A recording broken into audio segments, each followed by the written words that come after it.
I said in my testimony that I was formed in the hardness of this earth.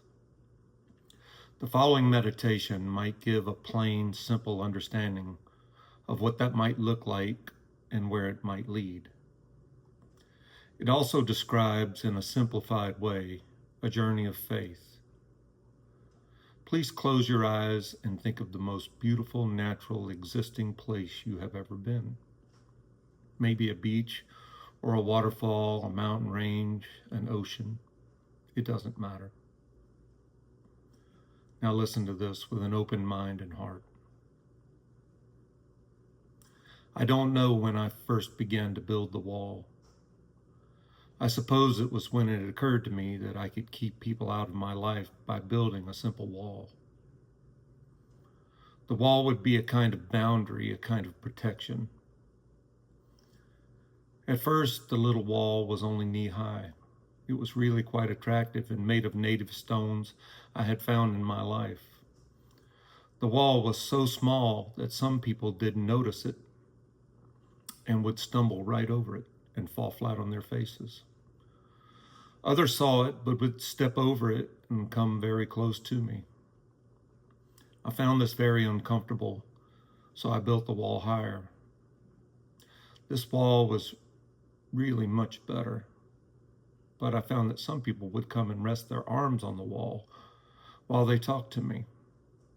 Some stayed too long and were not my kind of people. And even when I edged the top of the wall with sharp stones, they didn't even seem to notice. One day, one of them vaulted over the wall and stood right inside. This made me angry, so I decided to build the wall higher. As I continued to build, I became more and more self-sufficient, and soon no one could see in or out. But then I realized that no one had stopped by to talk for some time. Some walked by seeming not to notice me or my wall, and I resented them, all of them. Some of my stones were so dear to me that I polished them carefully several times a day. Then one day I realized the wall was so high that I no longer saw or heard anybody go by. "Is anyone there?" I yelled. There was no answer. It was dark and the air smelled bad. I stayed there for a long time. It was quiet and dark and lonely. Only the whispers of my memories could be heard. One day, someone yelled from the other side, "Your wall is ugly. It's twisted and gray and all out of shape." Now, I didn't want to hear this. I liked my wall. In fact, some of the stones from which I had built it were very dear to me. It was the day the flower fell at my feet that I began to cry. I ran to the wall and climbed to see who had thrown it over. By the time I reached the top, no one was there. I returned to the flower and sat for a long time looking at its perfection. I began to see the folly of my wall and its imperfection. Floods of tears brought me to my knees. I'm so alone. My wall is too high and too thick and too ugly. I have nothing left. Won't someone help me, please? Then a strange thing happened.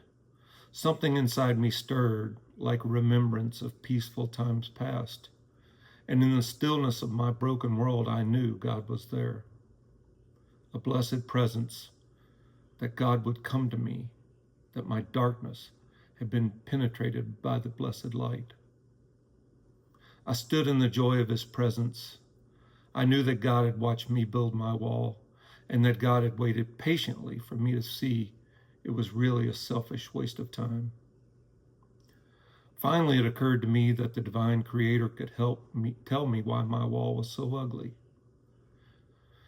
It was when I began to ask that God began to teach me. God gave the stones names. This stone is jealousy. You must remove it. Sometimes I would protest. This was one of my favorite stones. It was one I had saved and cherished for years. But when I was finally ready, God helped me remove that stone, and so it went.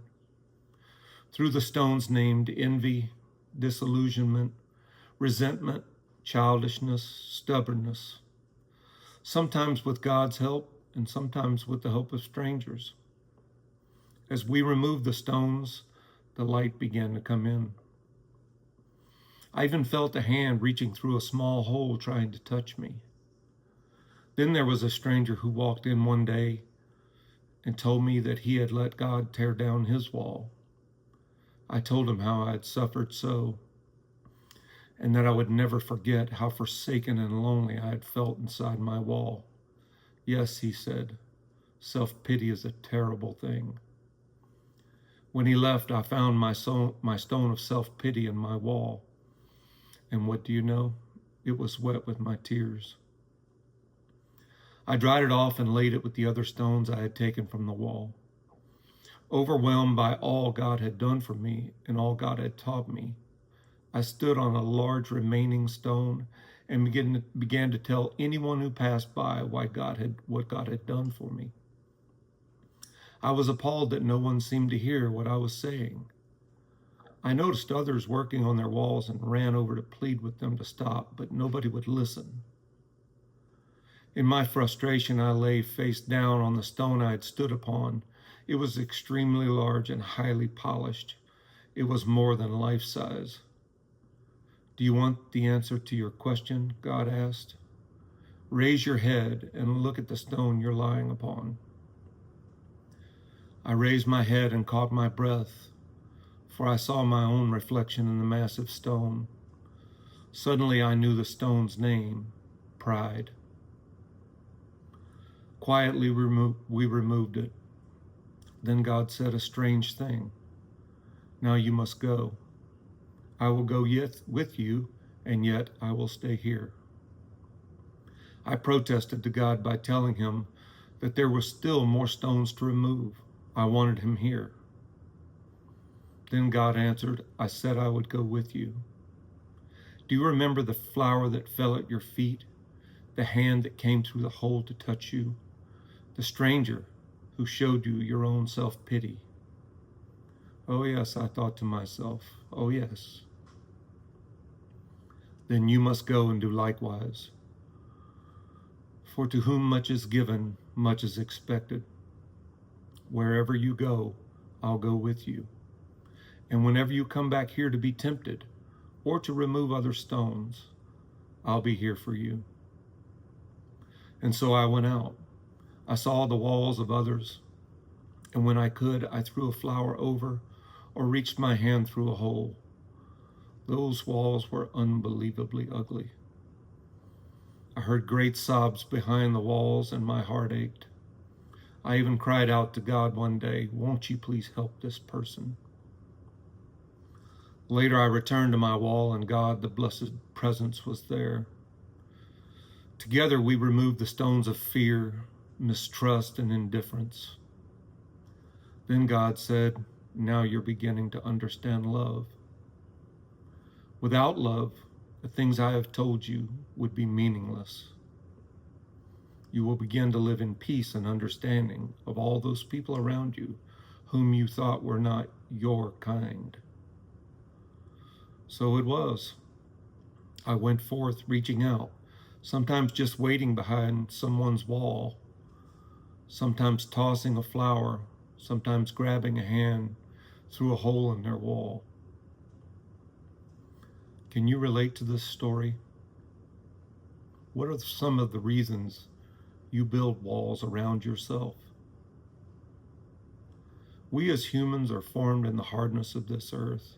It's natural that we would build walls of protection around us to keep the evil around us from harming us, to keep toxic people from harming us. These walls also keep the good around us from reaching us as well. Learning to expose our weaknesses to others and at the same time trusting that the one true exalted God of the universe will guide and protect us. Well, this is called faith. God bless you all.